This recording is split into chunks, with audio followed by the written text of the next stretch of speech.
Sawadee Krap, and welcome back to the Funky Pod, Mindful Media and Communication. And today we're doing something a bit different, at least to most episodes on this podcast.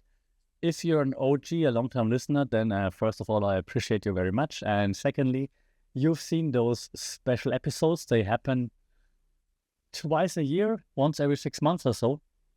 And well, it's less theory and more real talk, because it's the end of the semester here at uni, and instead of diving into algorithms, persuasion tactics, or the semiotics of TikTok, if you will, I'm going to take a step back, and I'm going to take you with me to reflect, rant a little bit, and maybe even learn something from what unfolded across, I know, classrooms, lecture halls, AI-infused whiteboards, administrative offices, and so on.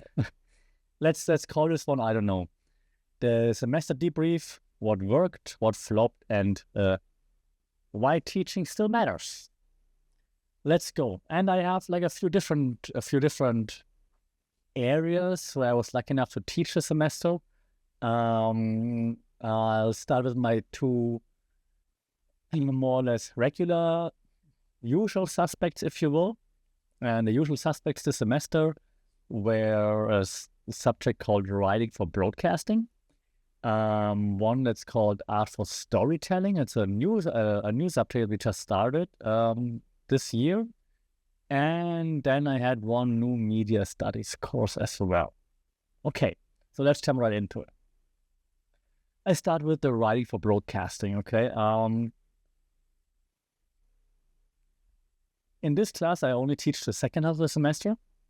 And so the goal is to teach students how to write with clarity. Right? It's like a bit of structure, a bit of like flair for the spoken word. But that's the thing, right? So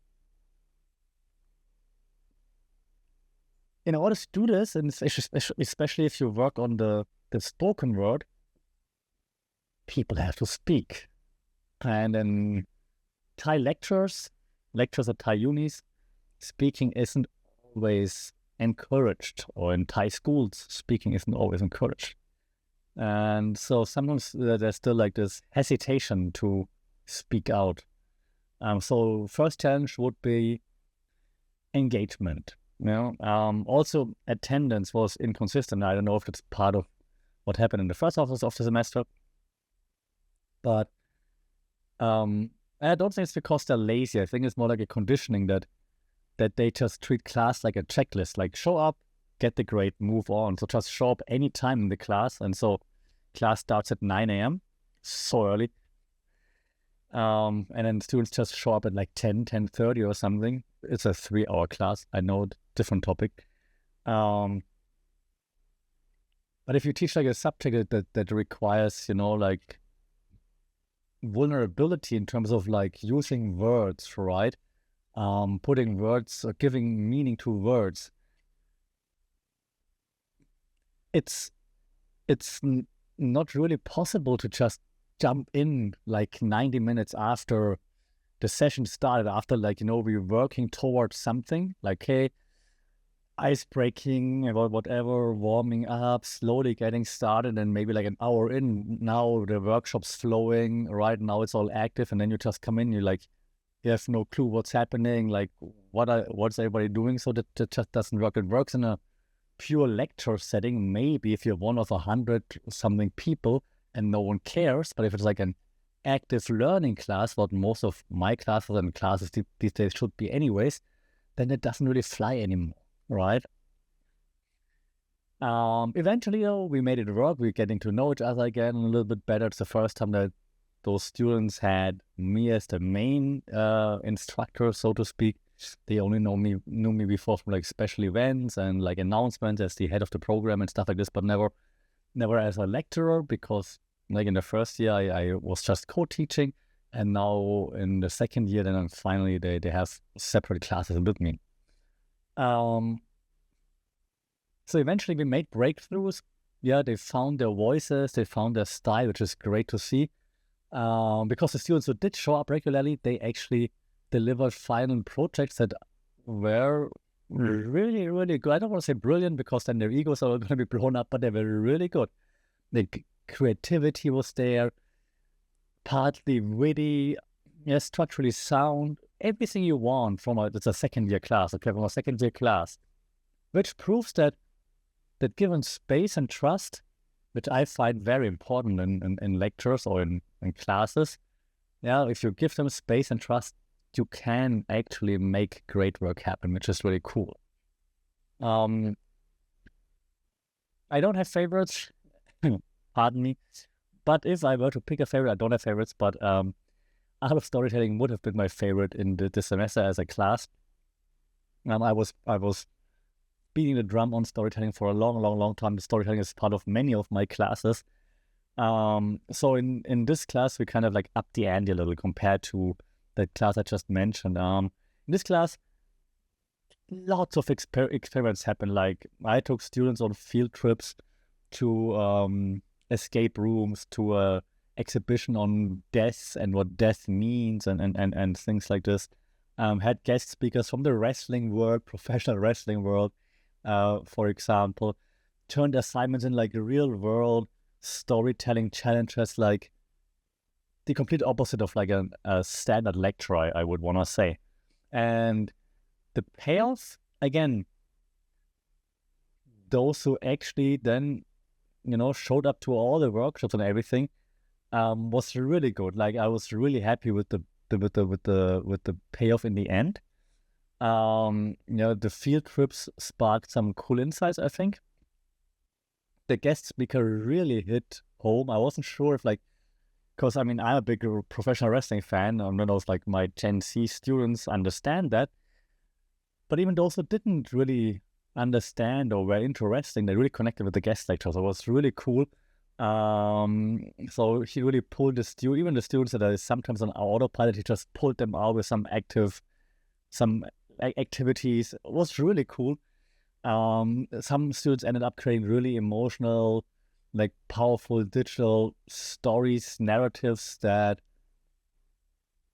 I say, like, I'm not exaggerating when I say that, but I'd put up against any undergrad work anywhere in the world. Like, I must say, 2 or 3 of those final projects were so good. Any storytelling competition anywhere, I'll give them a good chance to do something there. It was really awesome to see. Now, of course, not everything was awesome. There were like 70 people in this class, which is huge. Pardon me, that's the rainy season flu. Of course, there are those students that don't show up again. They just show up once in a while, and again, they don't know what they're doing. They're just mailing in their assignments. They just think they can AI everything. Sure, those are there too. You have them in every class, but the ones that actually really got some work done and really were creative, let their mind take over, let their creativity take over, it was really nice to see. So the lesson here, I think, is that engagement is earned. Like, it took a while for us to get to know each other, know how we flow and everything. So you can't just assume engagement, you have to earn it. And the more sensory, real and participatory, like the experience, the higher the learning, let's call it stickiness. So the more sensory and participatory, the more you learn. It's nothing new, we all know that. But I think especially at a uni too, like where you battle like curriculum fatigue, right? You're running from one lecture to another lecture and lectures in Thailand are by default 3 hours long, which is insane. With all due respect to everybody who planned lectures. So yeah, there was just a really cool outcome in the end. So like I said, those projects at the end were really cool. I was looking through them, I was checking them out, I was just smiling. Not through all of them, but through more than expected, which was really cool. That was really cool. I had a few other events too, other teachings too that I also want to share. Pardon me. I did lots of workshops for also master students, master exchange students. So there was no lectures, no monologues, no intros, just like 2 or 3 hours of, rolling up your sleeves and dive into AI for business, digital marketing, consumer behavior, communication strategies, and all those things. And the cool thing here was that it worked. Like, workshops work every single time. The students didn't just participate, they stayed later, they asked for links, how to stay in touch, how to learn more about certain topics. They followed up. So it wasn't just about the tools. So we used ChatGPT, Canva, Claude, all the usual suspects. But it was more about energy and flow and ownership. And again, there's a reason why workshops exist, because this workshop model just creates more energy than a normal lecture model would. And I still do not understand. I mean, I do understand why lots of lecturers, in the name, prefer lecturers, because they're lecturers, not workshoppers. Oh, we're on fire with those puns today. But activities, active learning is just so much better than lecture learning, obviously. And this was just a perfect sandbox for me to apply, pardon me, all those d.school design thinking principles that I'm a big fan of ever since I took that d.school scholarship thing course back in the day. It's apologies. Apologies for the coughing, but I still wanted to give you that podcast. Yes, I'm a big fan of like the d.school design thinking principles approach that shaped lots of my teaching. Empathy first, prototype fast, reflect, and then iterate. That's what we do, and it works. Like I said, every single time. So try, experiment in class. It's worth it. Okay, it's really worth it. And when you frame like AI not as like robots taking your job, but as tools to expand your creative and strategic bandwidth, suddenly students lean in. They lean in hard, right? So yes, do that. So that was a cool learning. That was really nice to see, like, so many different workshops there for students with different backgrounds. But if you bring the energy, and it is exhausting, but if you bring the energy, they will repay you with, like, echoing the energy back and working hard and being creative, and which is just awesome. I'm also doing like some guest lectures at a European uni here. They have a campus here, and we talked about integrated digital marketing and entrepreneurship there. And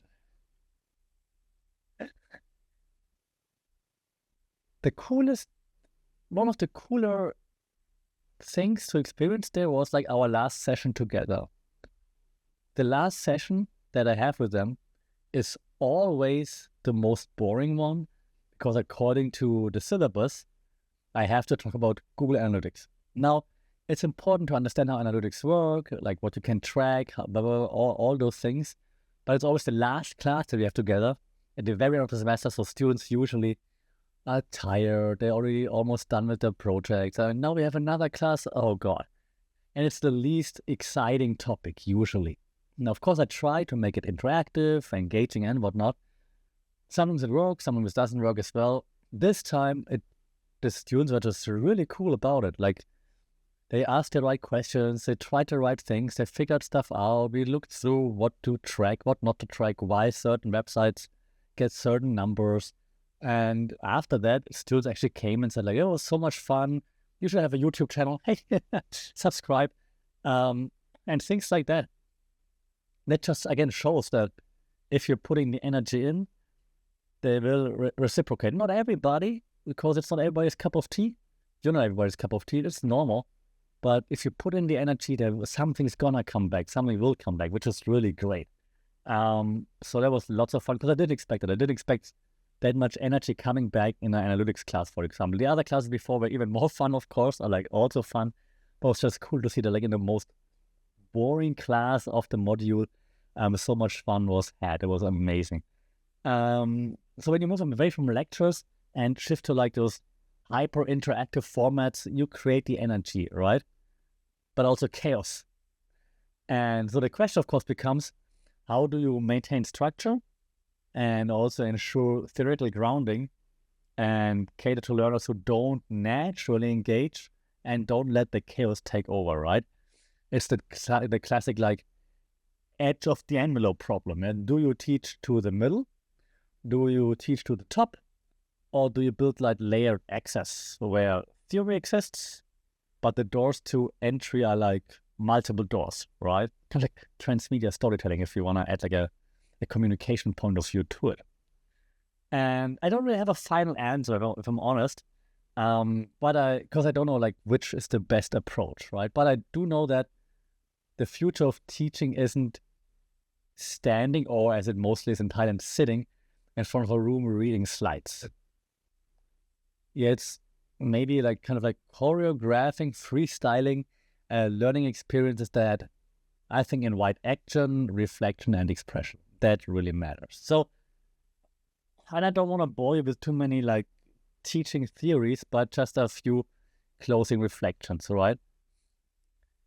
So students, I think here that I get to meet, which I'm very lucky that I meet so many different students, they're very often quite bright. I mean, that's why they study with us.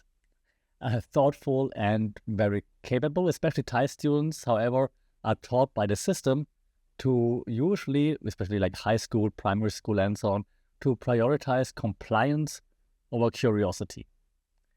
And I think we have to push that back. And I know lots of schools out there, especially smaller schools, are doing a great job at like breaking that old school habit, but there are still many schools that unfortunately enforce that.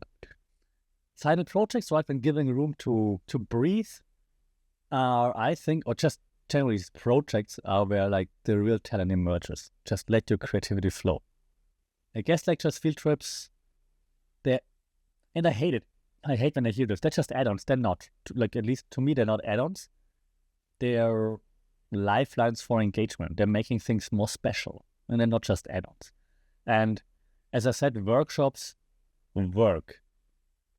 Always, so far always, but they require stamina and preparation. You have to be prepped for basically everything. I clearly over-prep for everything, and I freak out every single time before I have a workshop, no matter if it's for PhD students, master students, high school students next month. If I go to a conference, if I do like corporate workshops, I always freak out the day before. I always over-prep, but I guess that's okay. And the d.school approach, so again, massive props to like the d.school that gave me lots of the tools I'm using still. They're human-centered, fast, reflective. Definitely beats that lecture-first style every single time. So, yeah, I think that was a quick recap on the semester. Some chaos, some brilliance, some quiet breakthroughs. I didn't talk about conferences and things. Maybe it's in the next episode.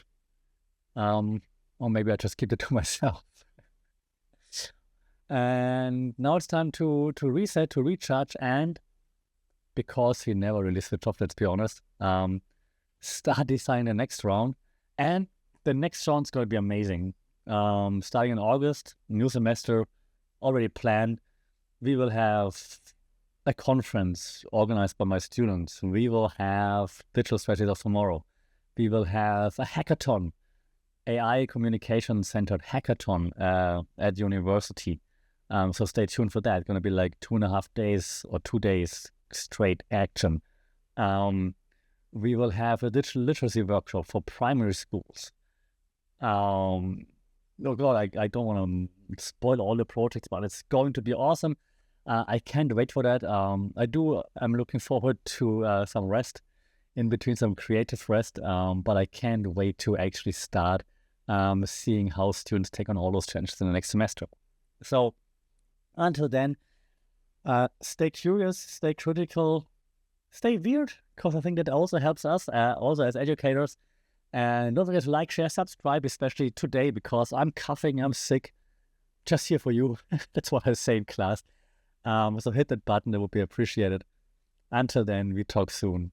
Sorry, Cap.